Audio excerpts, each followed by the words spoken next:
Ju kujtohet kur ju arritët për herë të parë të hyni në institucionin më të lartë të popullit në Parlamentin e Kosovës, fjalimi ju i parë dhe çfarë emocione kishit, a mund ta zbërtheni pak këtë për opinionin tonë? Po, është e vërtet që unë kam pas shumë emocione për shkak se Asambleja Komunale dallon me Parlamentin dhe me të vërtet ka qenë një emocion i veçantë për shkak se një ditë përpara se me shku në parlament, unë i kam marrë 2 infuzione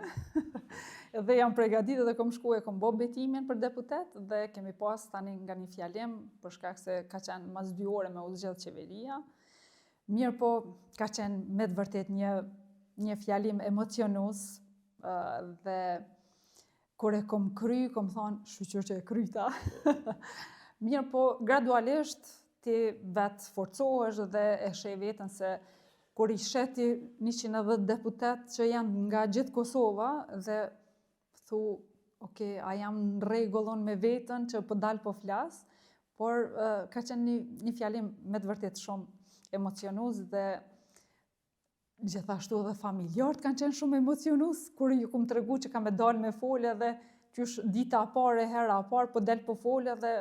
qysh po mundesh me përballu. Mirë po e kam pa që duhet me dal, duhet me fillu, me punu, me angazhu edhe për besimin e njerëzve të cilët ma kanë dhënë, unë jam një e obliguar me dalë me folë.